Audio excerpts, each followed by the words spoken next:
Welcome to Family Basics 101. I'm Dr. Bruce McClure, the local minister at the Prince George's Church of Christ, and we're located at 7800 Central Avenue in Landover, Maryland. This week, we focused our attention on studying a simplistic topic dealing with individuals in the Bible that you would not suspect, you would not expect, you would not anticipate a change in their life based on their family history. Today, we will talk about yet another biblical character that uncharacteristically, based upon family history, does something out of the ordinary. So I've titled today's lesson for Family Basics 101, When Blood Isn't Thicker Than Truth.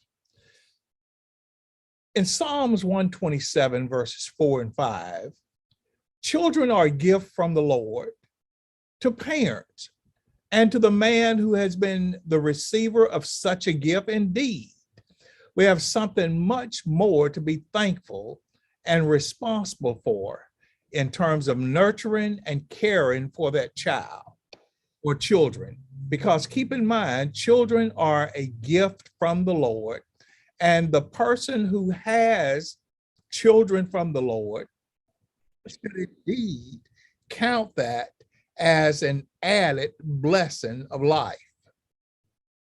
Proverbs 22, verse 6. Parents are responsible for the development of children into accountable adults. We are instructed by the Lord as parents to bring up a child in the way he or she ought to go. That's the parental responsibility.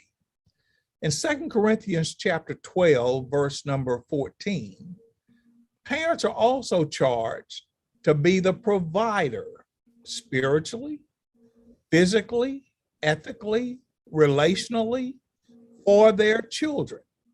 The children ought not to lay up for the parents, but the parents for the children. In other words, it should not be the child's responsibility to take care of a parent spiritually. It should not be the child's responsibility to make sure that the parent's rent is paid or that the parent's food is purchased. Paul is saying in the normal way of life, it is the parent who takes care of their children. So let's move to the assumption that the parents have done all of these necessary things as instructed by the Lord. They done the Lord's bidding.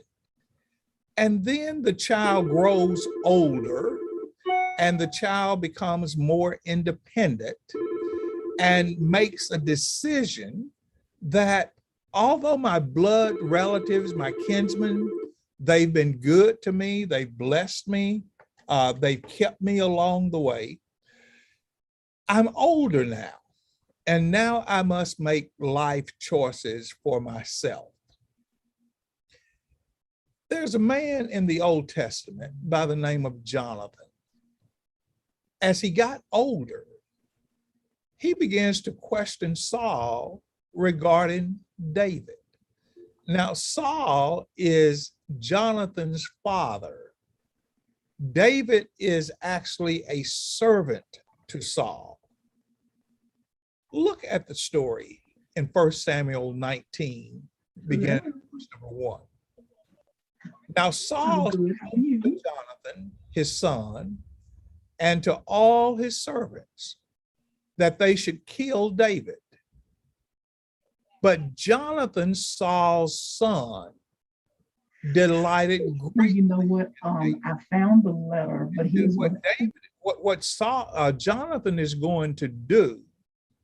Jonathan is going to intercede on behalf of David. But Jonathan's intervention is going to be against his father, Saul. So look at the text. So Jonathan told David, saying, my father Saul seeks to kill you. Therefore, please be on your guard until morning and stay in a secret place and hide. In other words, don't sleep very sound tonight. You watch everybody that come and go, and you hide out in a secret place. And I will go out and stand beside my father in the field where you are.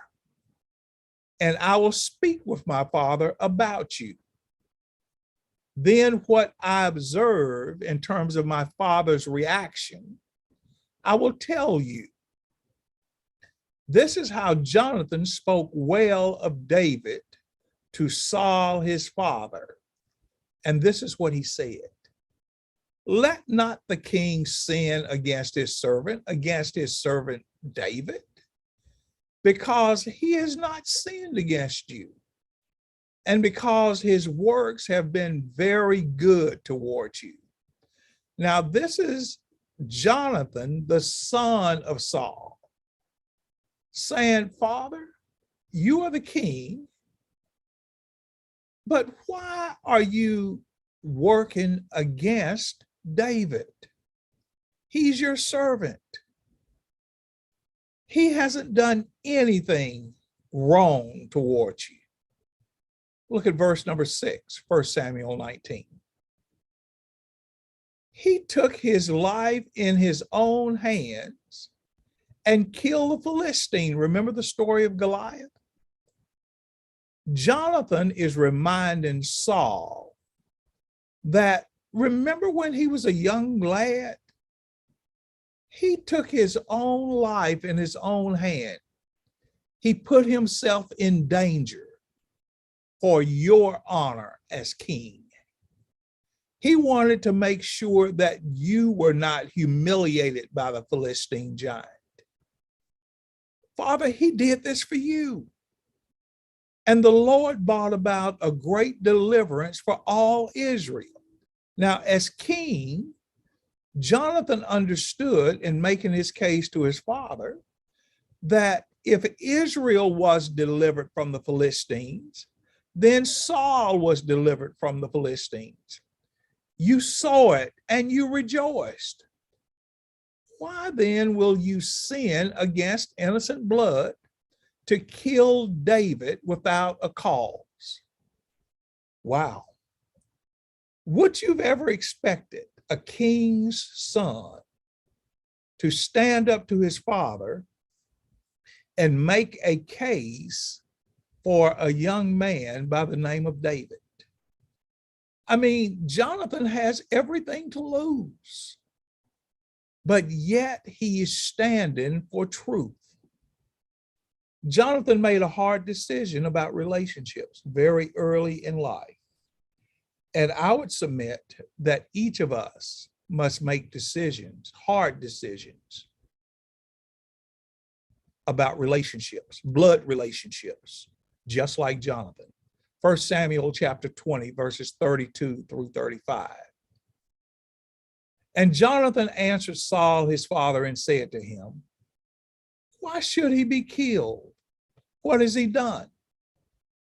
Then Saul cast a spear at Jonathan, by which Jonathan knew that it was determined by his father to kill David. He says, boy, if he'll kill me, I know he'll kill David.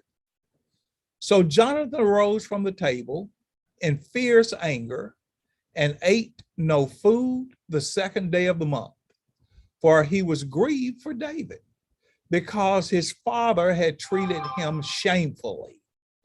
And so it was in the morning that Jonathan went out into the field at the time appointed with David, and a little lad was with him. Jonathan says, Daddy, you're not making sense. And I can't go along with your behavior, with your decisions that just don't make sense. you are operating against the will of God. Look at verse number 42 of 1 Samuel chapter 20. Then Jonathan said to David, go in peace, since we have both sworn in the name of the Lord, saying, may the Lord be between you and me, and between your descendants and my descendants forever. So he arose and departed, and Jonathan went into the city. Jonathan loves his father, but Jonathan also loves truth, which means Jonathan's love for God exceeded his allegiance to his earthly father. When a child chooses God and God's truth over the family, you can't lose. Look at 2 Samuel chapter 1, verse number 17. Then David lamented with this lamentation over Saul and over Jonathan. Tomorrow, we're going to wrap up this series by talking about what happened to Jonathan and Saul. They're both killed. But in verse 22, from the blood of the slain, from the fat of the mighty, the bow of Jonathan did not turn back, and the sword of Saul did not return empty. Saul and Jonathan were beloved and pleasant in their lives, and in their death, they were not divided. They were swifter than eagles. They were stronger than lions. How the mighty have fallen in the midst of the battle. Jonathan was slain in your high places. I am distressed for you, my brother Jonathan. You've been very pleasant to me. Your love to me was wonderful, surpassing the love of women. David's eulogy is a word of testimony to the integrity of Jonathan. You loved your father. You died beside your father. The two of you together were warriors. But you understood who I was as David. And you never allowed your relationship with your father to blind you to the reality of who I am. Now, in 2 Samuel chapter 4, verse 4, and 2 Samuel chapter 9, verses 3 through 4, after the death of Jonathan, King David seeks out a descendant of Jonathan. And that young man is named Mephibosheth. And David is going to invite Mephibosheth into his home because of the kindness shown to David through Jonathan. David is going to generationally pass that kindness on to Jonathan's son and his descendants. When we choose God's truth over family, God is going to bless our decision. Earthly family may forsake us. Earthly family may not want us around. But God will always bless us with relationships, meaningful relationships that will move generationally into our lives, simply because, like Jonathan, we make godly choices, that we love our blood relatives, but we love the truth of God even greater. Make sure you return to class tomorrow as we conclude the lesson about Jonathan and the hard choices that he made, the dedication that he has for Israel, the dedication he has for his father, and the dedication and love he had for David. I'll see you back in class again tomorrow. Don't be late and don't skip class.